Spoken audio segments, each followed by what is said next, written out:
ഇരിങ്ങാലക്കുട കൂടൽമാണിക്യം ക്ഷേത്രത്തിൽ ജാതി വിവേചനത്തിന് ഇരയായ കഴകക്കാരൻ തിരുവനന്തപുരം ആര്യനാട് സ്വദേശി BA ബാലു രാജിവെച്ചു. ഇന്നലെ കൂടൽമാണിക്യം ക്ഷേത്രത്തിലെ ദേവസ്വം ഓഫീസിലെത്തി അഡ്മിനിസ്ട്രേറ്റർക്ക് രാജിക്കത്ത് കൈമാറുകയായിരുന്നു. വ്യക്തിപരമായ കാരണത്താലാണ് രാജിയെന്നാണ് കത്തിൽ സൂചിപ്പിക്കുന്നത്. വടക്കൻ പറവൂരിൽ 2.5 വയസ്സുകാരി കളിക്കുന്നതിനിടെ വെള്ളത്തിൽ വീണ് മരിച്ചു. ജോഷി ജാസ്മിൻ ദമ്പതികളുടെ മകൾ ജൂഹിയാണ് മരിച്ചത്. വീടിനോട് ചേർന്നുള്ള തോടിന്റെ സ്ലാബ് ഇടാത്ത ഭാഗത്തിലൂടെ കുട്ടി വെള്ളത്തിലേക്ക് വീഴുകയായിരുന്നു.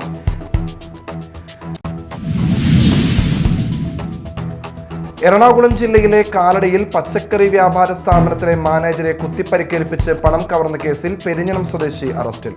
പെരിഞ്ഞനം അമ്പാട്ട് വീട്ടിൽ ഗിരീഷിനെയാണ് കാലടി പോലീസ് അറസ്റ്റ് ചെയ്തത്. നമസ്കാരം. ന്യൂസ് റൗണ്ടപ്പ് ആരംഭിക്കുന്ന വിശദമായ വാർത്തകൾ നോക്കാം.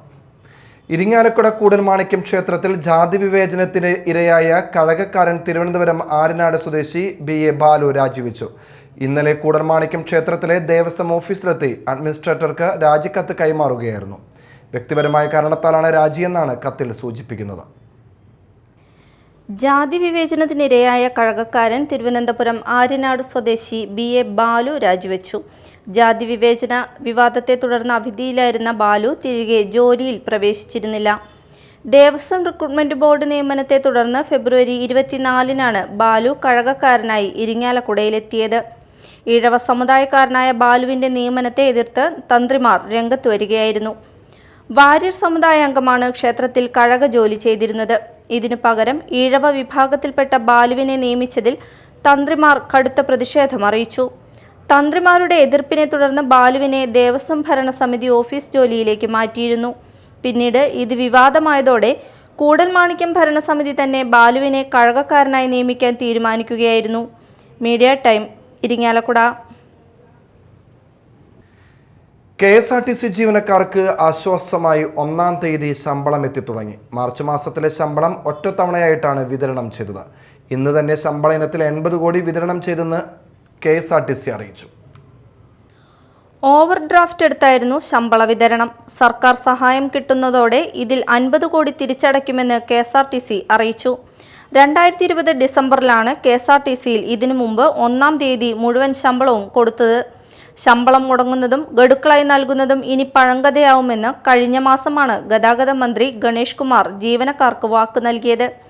10.8% പലിശയിൽ SBIയിൽ നിന്ന് എല്ലാ മാസവും 100 കോടിയുടെ ഓവർ ഡ്രാഫ്റ്റ് ഒരുക്കിയാണ് സ്ഥിരം സംവിധാനം ഒരുക്കുന്നത്. സർക്കാർ നിലവിൽ നൽകുന്ന 50 കോടിയുടെ പ്രതിമാസ സഹായം തുടർന്നും നൽകും. ഇത് ഓവർ ഡ്രാഫ്റ്റിലേക്ക് അടയ്ക്കും. ചെലവ് ചുരുക്കിയും വരുമാനം കൂട്ടിയും ബാക്കി തുക എല്ലാ മാസവും 20-നുള്ളിൽ അടച്ചു തീർക്കാനാണ് പദ്ധതി. മുമ്പും ഓവർ ഡ്രാഫ്റ്റ് പരീക്ഷണം KSRTC നടത്തിയിട്ടുണ്ടെങ്കിലും വിജയിച്ചിരുന്നില്ല. മെച്ചപ്പെട്ട ധനകാര്യ മാനേജ്മെന്റിലൂടെ ഇത്തവണ പദ്ധതി നടത്താമെന്നാണ് വകുപ്പിന്റെ പ്രതീക്ഷ. News desk, media time. Ernakulam ജില്ലയിലെ കാലടിയിൽ പച്ചക്കറി വ്യാപാര സ്ഥാപനത്തിലെ മാനേജരെ കുത്തിപ്പരിക്കേൽപ്പിച്ച് പണം കവർന്ന കേസിൽ പെരിഞ്ഞനം സ്വദേശി അറസ്റ്റിൽ. പെരിഞ്ഞനം അമ്പാട്ട് വീട്ടിൽ ഗിരീഷിനെയാണ് കാലടി പോലീസ് അറസ്റ്റ് ചെയ്തത്. കാലടി സ്വദേശി തങ്കച്ചനാണ് ആക്രമിക്കപ്പെട്ടത്. കഴിഞ്ഞ ഡിസംബർ 27-ന് കാലടിയിലായിരുന്നു സംഭവം. ഈ കേസിൽ 12 പ്രതികളെ പോലീസ് നേരത്തെ അറസ്റ്റ് ചെയ്തിരുന്നു. സംഭവത്തിന് ശേഷം ഗിരീഷ് ഒളിവിലായിരുന്നു. ശ്രീനാരായണപുരം ആലയിൽ നിന്നുമാണ് അന്വേഷണ സംഘം ഇയാളെ പിടികൂടിയത്. കൊലപാതകം ഉൾപ്പെടെ 12ഓളം കേസുകളിലെ പ്രതിയാണ് ഗിരീഷ്.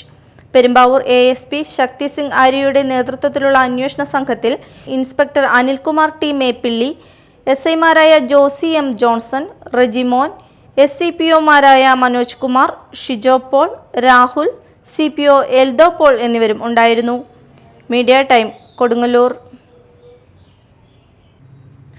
ഇന്ന് ലോക ഓട്ടിസം ദിനമാണ്. മാനസികമായ വെല്ലുവിളികളെക്കുറിച്ച് സുരക്ഷിതമായി സംസാരിക്കാനാവുന്ന ഒരന്തരീക്ഷം നമ്മുടെ സമൂഹത്തിൽ ഇപ്പോഴും രൂപപ്പെട്ടിട്ടില്ല. അത്തരം സുരക്ഷിത ഇടങ്ങൾ രൂപപ്പെടുത്തിയെടുക്കുകയാണ് ലോക ഓട്ടിസം ദിനം പോലുള്ള ദിനാചരണങ്ങളുടെ ലക്ഷ്യം. മറ്റ് നിരവധി മാനസികാരോഗ്യ പ്രശ്നങ്ങൾ പോലെ തന്നെ ഓട്ടിസവും ഒരു രോഗമല്ല, മാനസികാവസ്ഥയിലുള്ള വ്യതിയാനമാണ്.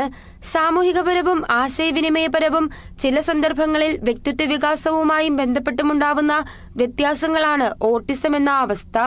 ഓട്ടിസം ബാധിച്ചവരെ മാറ്റി നിർത്തുന്ന സമീപനം പോലെ തന്നെ മാറ്റേണ്ടതാണ് സഹതാപത്തോടെ കാണുന്ന സമീപനവും. മറ്റുള്ളവരുടെ സഹായവും ദയയും ആശ്രിതത്വവും വേണ്ടവരാണ് അവരെന്ന പൊതുചിന്തയ്ക്ക് മാറ്റം വരേണ്ടതുണ്ട്. കൂട്ടത്തിൽ ഒരാളായി കാണാനും കൂട്ടുകാരായി ചേർത്ത് നിർത്തുവാനും സാധിക്കുന്ന സഹാനുഭൂതിയാണ് നാം ഉണ്ടാക്കിയെടുക്കേണ്ടത്.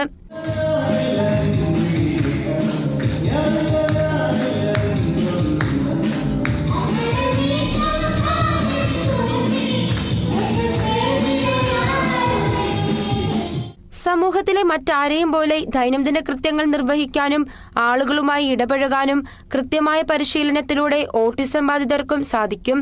നേരത്തെയുള്ള പരിശീലനം, പ്രത്യേക വിദ്യാഭ്യാസം, ബിഹേവിയർ തെറാപ്പികൾ, കുടുംബത്തിന്റെ പിന്തുണ എന്നിവയുടെയെല്ലാം കൂട്ടായ പ്രവർത്തനമാണ് അതിലേക്കുള്ള വഴി. ഓരോ വർഷവും വ്യത്യസ്ത പ്രമേയങ്ങളുമായി ഓട്ടിസം ദിനാചരണം നടത്തുന്നതിന്റെ കാതലായ ലക്ഷ്യവും ഓട്ടിസം ബാധിതരെ സമൂഹത്തിന്റെ മുഖ്യധാരയിലേക്ക് കൊണ്ടുവരിക എന്നതാണ്. All Kerala photographers association Mala മേഖല ID കാർഡ് വിതരണം നടന്നു. മേഖലാ പ്രസിഡന്റ് PG കൃഷ്ണദാസ് അധ്യക്ഷത വഹിച്ചു. സംസ്ഥാന പ്രസിഡന്റ് AC ജോൺസൺ ഉദ്ഘാടനം ചെയ്തു. സാന്ത്വനം എന്നുള്ള പദ്ധതിയിലൂടെ ഒരേ സമയം തന്നെ അംഗത്തെയും അംഗത്തിന്റെ കുടുംബത്തെയും സംരക്ഷിക്കുന്ന പ്രവർത്തനമായി മുന്നിട്ട് ഇറങ്ങിയിട്ടുള്ളത്. AKP പ്രസ്ഥാനം കഴിഞ്ഞ 2 വർഷക്കാലം കൊണ്ട് കേരളത്തിനകത്തുള്ള സാന്ത്വനം പദ്ധതിക്കകത്തുള്ള 85 കുടുംബങ്ങളെ കൈത്താങ്ങാക്കി നിലനിർത്താൻ സാധിച്ചു എന്നുള്ളതാണ്. ഒരു കുടുംബനാഥൻ ഒരു കുടുംബത്തിൽ നിന്ന് വിട്ടുപോകുമ്പോൾ, ആ കുടുംബത്തിന്റെ ഏക വരുമാന മാർഗമായിട്ടുള്ള ഒരു സംഘം ആ കുടുംബത്തിൽ നിന്ന് വിട്ടുപോകുമ്പോൾ ശരിയും മുന്നോട്ടുള്ള ജീവിതം എങ്ങനെയെന്ന് നിശ്ചലമായി നിൽക്കുമ്പോൾ, അല്ലെങ്കിൽ അന്തം വിട്ടു നിൽക്കുമ്പോൾ AKP പ്രസ്ഥാനം മുന്നോട്ട് വെച്ച സാന്ത്വന പദ്ധതിയിലൂടെ കേരളത്തിനകത്തുള്ള 2023 പ്രവർത്തന വർഷത്തിൽ 42 കുടുംബങ്ങൾക്ക് 8,11,500 വെച്ച് നമുക്ക് കൊടുക്കാൻ സാധിച്ചിട്ടുണ്ട്. 42 കുടുംബങ്ങളെ സഹായിച്ചപ്പോൾ 3,40,83,000 രൂപയാണ് നമ്മൾ ഈ പദ്ധതി പ്രകാരം 2023 കൊടുത്തത്. സുനിൽ, ബ്ലാക്ക് സ്റ്റോൺ, ഷിബു, സ്നേഹ, ശിവദാസൻ, അലോഷി എന്നിവർ പ്രസംഗിച്ചു.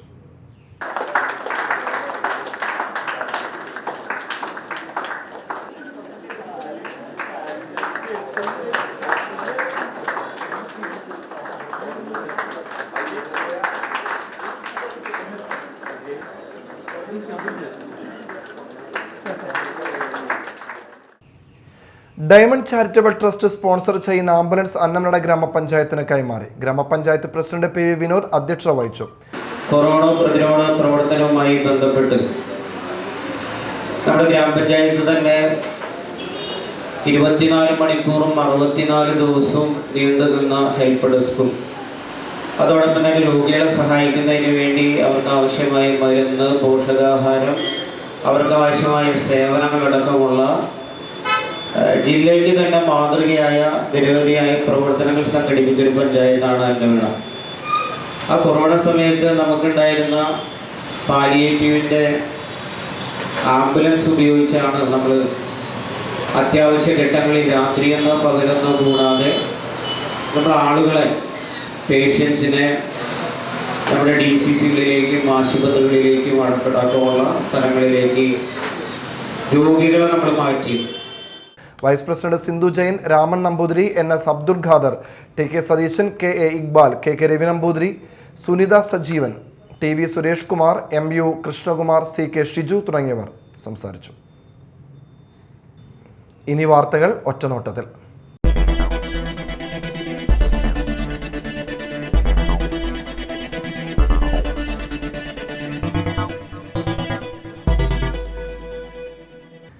വെള്ളാങ്കല്ലൂർ മാലിന്യമുക്ത പഞ്ചായത്തായി പ്രഖ്യാപനം VR സുനിൽകുമാർ MLA നിർവഹിച്ചു. വിദ്യാഭ്യാസ മേഖലയിലുണ്ടായിട്ടുള്ള മാറ്റങ്ങളാണ് ഒരുപക്ഷെ നമ്മുടെ സ്വഭാവ രൂപീകരണത്തിൽ മാറ്റം സംഭവിച്ചതിൻ്റെ ഫലമായിട്ടാണ്. സമ്പൂർണ്ണമാക്കണം നമ്മുടെ വ്യക്തി ജീവിതത്തിലും അതുപോലെ തന്നെ പൊതു ഇടങ്ങളിലും മാലിന്യവിമുക്തമാക്കണമെന്നുള്ള ദൃഢനിശ്ചയത്തോടു കൂടി തന്നെയുള്ള പ്രവർത്തനങ്ങളാണ്. മാലിന്യവിമുക്തം എന്ന് പറയുമ്പോൾ പ്ലാസ്റ്റിക് വലിച്ചെറിയുമ്പോൾ നമ്മുടെ നാട്ടിലേക്ക്, നമ്മുടെ വീടിൻ്റെ മുറ്റത്തേക്കും റോഡുകളിലേക്കും നമ്മൾ പ്ലാസ്റ്റിക്കിൻ്റെ കൂമ്പാരങ്ങൾ ഇടുമ്പോൾ എല്ലാം നാം പഠിക്കേണ്ടതായിട്ടുള്ളൊരു കാര്യമുണ്ട്. പഞ്ചായത്ത് പ്രസിഡന്റ് നിഷ ഷാജി അധ്യക്ഷത വഹിച്ചു. ചടങ്ങിൽ vice president Fasana Rijas, Jio Davis, Sindhu Babu, MM Mukesh തുടങ്ങിയവർ സംസാരിച്ചു. മാള പഴൂക്കര പേരൂർക്കാവ് ശ്രീ ദുർഗ ഭഗവതി ക്ഷേത്രത്തിൽ കാർത്തിക മഹോത്സവം ആഘോഷിച്ചു. പാക്കനാർ വേല, കാളകളി, എഴുന്നള്ളിപ്പ്, കാഴ്ചശീവേലി, താലിവരവ് എന്നിവ നടന്നു.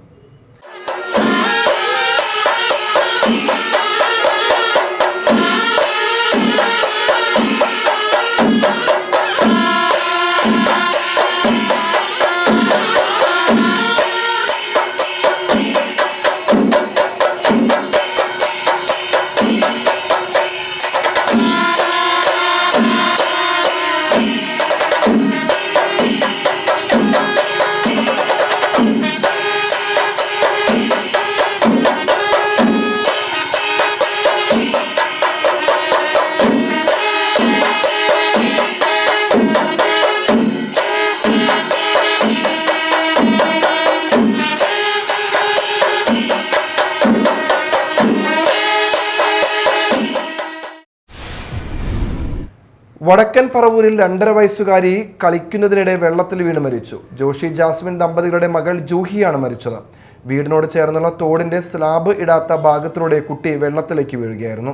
കുട്ടിയെ ആശുപത്രിയിൽ എത്തിച്ചെങ്കിലും രക്ഷിക്കാനായില്ല. വടക്കേക്കര പോലീസ് എത്തി ഇൻക്വസ്റ്റ് നടപടികൾ പൂർത്തീകരിച്ചു. തൃശൂരിൽ ടയർ കമ്പനിയിൽ തീപിടുത്തം. മാനാമംഗലത്ത് പ്രവർത്തിക്കുന്ന ടയർ കമ്പനിയിലാണ് തീപിടുത്തമുണ്ടായത്. കമ്പനിയിലെ ഹൈഡ്രോളിക് യന്ത്രത്തിനാണ് തീപിടിച്ചത്. തൃശൂരിൽ നിന്നും 2 യൂണിറ്റ് അഗ്നിരക്ഷാസേന സ്ഥലത്തെത്തി തീ നിയന്ത്രണ വിധേയമാക്കി. ചാലക്കുടി തുമ്പൂർമൊഴി ഗാർഡനിൽ കാട്ടാനക്കൂട്ടം വ്യാപകമായ രീതിയിൽ നാശം വരുത്തി. തുമ്പൂർമൊഴി DMCയുടെ ഗാർഡനിലാണ് കഴിഞ്ഞ ദിവസം കാട്ടാനക്കൂട്ടം വ്യാപകമായ രീതിയിൽ നാശം വരുത്തി വച്ചിരിക്കുന്നത്. ചെടിച്ചട്ടികളും പൂന്തോട്ടവും പൂർണ്ണമായി നശിപ്പിച്ചു. പലയിടത്തും മതിലടക്കമുള്ളവ പൊളിച്ചിട്ടുണ്ട്. ലക്ഷങ്ങളുടെ നാശമാണ് വരുത്തി വച്ചിരിക്കുന്നത്. വേനൽ അവധിയായതോടെ സഞ്ചാരികൾ കൂടുതലായി എത്തുന്ന സമയത്താണ് കാട്ടാനക്കൂട്ടത്തിന്റെ ആക്രമണം. കാട്ടാനാക്രമണത്തിൽ ഭയന്ന് ഇവിടെയെത്തുന്ന സഞ്ചാരികളുടെ എണ്ണത്തിൽ കുറവ് വരുമെന്ന ആശങ്കയാണ് ഉയരുന്നത്. കല്ലൂർ പാറക്കാട് നെല്ല് കയറ്റി വന്ന ലോറി നിയന്ത്രണം വിട്ടുമറിഞ്ഞു. അപകടത്തിൽ നമ്പാടൻ വർഗീസിന്റെ മതിലും ഗേറ്റും തകർന്നു. ലോറി ഡ്രൈവർ പരിക്കേൽക്കാതെ രക്ഷപ്പെട്ടു. റോഡിൽ സംസാരിച്ചുകൊണ്ടിരുന്നവർ ലോറി വരുന്നത് കണ്ട് ഓടിമാറിയതിനാൽ അപകടത്തിൽ നിന്ന് രക്ഷപ്പെട്ടു. ചൊവ്വാഴ്ച രാത്രി 7 മണിയോടെയാണ് അപകടം. വളവിൽ നിയന്ത്രണം വിട്ട ലോറി റോഡ് സൈഡിലെ വീടിന്റെ മതിലിനോട് ചേർന്ന് മറിയുകയായിരുന്നു. പാലക്കാട് നിന്നും നെല്ലുമായി കാലടിയിലേക്ക് പോകുന്ന ലോറിയാണ് അപകടത്തിൽപ്പെട്ടത്. കേരളത്തിൽ വർദ്ധിച്ചു വരുന്ന ലഹരി വ്യാപനത്തിനെതിരെ 2020 പാർട്ടി ചാലക്കുടി നിയോജക മണ്ഡലം കമ്മിറ്റിയുടെ നേതൃത്വത്തിൽ ചാലക്കുടി ടൗണിൽ പ്രതിഷേധ ജാഥയും ലഹരി വിരുദ്ധ പ്രതിജ്ഞയും നടത്തി. 2020 പാർട്ടി സംസ്ഥാന എക്സിക്യൂട്ടീവ് ബോർഡ് അംഗം അഡ്വക്കേറ്റ് ചാർലി പോൾ ജാഥ ഉദ്ഘാടനം ചെയ്തു. പങ്കെടുത്തവർ ലഹരിക്കെതിരെ പ്രതിജ്ഞയെടുത്തു. യോഗത്തിൽ നിയോജക മണ്ഡലം പ്രസിഡന്റ് അഡ്വക്കേറ്റ് സണ്ണി ഡേവിസ് അധ്യക്ഷനായി. Advocate Sajeevan, Shibu Varghese Pereppadan, PD Varghese, Antony Pulikkan, Jithu Madhav, Narayanan Arangatti, George Martin, Sheeja George തുടങ്ങിയവർ പ്രസംഗിച്ചു. മയക്കുമരുന്ന് വ്യാപനത്തിനെതിരെ കൊടുങ്ങല്ലൂർ നഗരസഭയിലെ 2ാം നമ്പർ കുടുംബശ്രീയും 33ാം വാർഡ് കുടുംബശ്രീയും സംയുക്തമായി മനുഷ്യച്ചങ്ങല സംഘടിപ്പിച്ചു. മേത്തല കടുകച്ചുവട് മേഘനാഥൻ വായനശാല മുതൽ സ്നേഹപ്പൂക്കൾ അങ്കണവാടി വരെ നീണ്ട മനുഷ്യച്ചങ്ങല വിയർ സുനിൽകുമാർ MLA ഉദ്ഘാടനം ചെയ്തു. വാർഡ് കൗൺസിലർ ലീല കരുണാകരൻ അധ്യക്ഷത വഹിച്ചു. നഗരസഭാ chairperson TK Geetha, standing committee chairman KS Kaisab, കൗൺസിലർമാർ എന്നിവർ പങ്കെടുത്തു. ഓൾ ഇന്ത്യ തൃണമൂൽ കോൺഗ്രസിന്റെ നേതൃത്വത്തിൽ കയ്പമംഗലം പോലീസ് സ്റ്റേഷനിലേക്ക് മാർച്ച് നടത്തി. പോക്സോ കേസിൽ പ്രതി ചേർക്കപ്പെട്ട CPM നേതാവ് BS ശക്തിധരനെ അറസ്റ്റ് ചെയ്യാത്തതിൽ പ്രതിഷേധിച്ചായിരുന്നു മാർച്ച്. AITC സംസ്ഥാന ചീഫ് കോർഡിനേറ്റർ സജി മഞ്ഞക്കടമ്പൻ ഉദ്ഘാടനം ചെയ്തു. ജില്ലാ ചീഫ് കോർഡിനേറ്റർ NK സുധീർ അധ്യക്ഷത വഹിച്ചു. വനിതാ വിഭാഗം സംസ്ഥാന ചീഫ് കോർഡിനേറ്റർ ഷൈബ മുരളീദാസ് മുഖ്യപ്രഭാഷണം നടത്തി. സംസ്ഥാന കമ്മിറ്റി അംഗങ്ങളായ doctor Dinesh Kartha, TS Biju, Manaf Guruvayur, Ramesh R Nair തുടങ്ങിയവർ സംസാരിച്ചു. കൊടകര ALPS ആലത്തൂരിന്റെ ചരിത്രത്തിലാദ്യമായി UKG കോൺവക്കേഷൻ നടത്തി. PTA പ്രസിഡന്റ് സുനിൽ PS അധ്യക്ഷത വഹിച്ചു. യോഗം പറപ്പൂക്കര പഞ്ചായത്ത് 8ാം വാർഡ് മെമ്പർ സതീശൻ TK ഉദ്ഘാടനം ചെയ്തു. കുട്ടികൾക്ക് ഗ്രാജുവേഷൻ സർട്ടിഫിക്കറ്റ് വിതരണം മുൻ പ്രധാന അധ്യാപകൻ NS സന്തോഷ് ബാബു നിർവഹിച്ചു. കുട്ടികൾക്കുള്ള ഗ്രാജുവേഷൻ ഓത്ത് പ്രധാന അധ്യാപിക PM ജിൻസ ചൊല്ലിക്കൊടുത്തു. MPTA പ്രസിഡന്റ് സുമി ബൈച്ചു, അധ്യാപികമാരായ Sheeba TM, Krishnapriya TR, Anoop CG എന്നിവർ സംസാരിച്ചു. പ്രധാന വാർത്തകൾ വീണ്ടും. ഇരിങ്ങാലക്കുട കൂടൽമാണിക്യം ക്ഷേത്രത്തിൽ ജാതി വിവേചനത്തിന് ഇരയായ കഴകക്കാരൻ തിരുവനന്തപുരം ആര്യനാട് സ്വദേശി BA ബാലു രാജിവെച്ചു. ഇന്നലെ കൂടൽമാണിക്യം ക്ഷേത്രത്തിലെ ദേവസ്വം ഓഫീസിലെത്തി അഡ്മിനിസ്ട്രേറ്റർക്ക് രാജിക്കത്ത് കൈമാറുകയായിരുന്നു. വ്യക്തിപരമായ കാരണത്താലാണ് രാജിയെന്നാണ് കത്തിൽ സൂചിപ്പിക്കുന്നത്. വടക്കൻ പറവൂരിൽ 2.5 വയസ്സുകാരി കളിക്കുന്നതിനിടെ വെള്ളത്തിൽ വീണ് മരിച്ചു. ജോഷി ജാസ്മിൻ ദമ്പതികളുടെ മകൾ ജൂഹിയാണ് മരിച്ചത്. വീടിനോട് ചേർന്നുള്ള തോടിന്റെ സ്ലാബ് ഇടാത്ത ഭാഗത്തിലൂടെ കുട്ടി വെള്ളത്തിലേക്ക് വീഴുകയായിരുന്നു.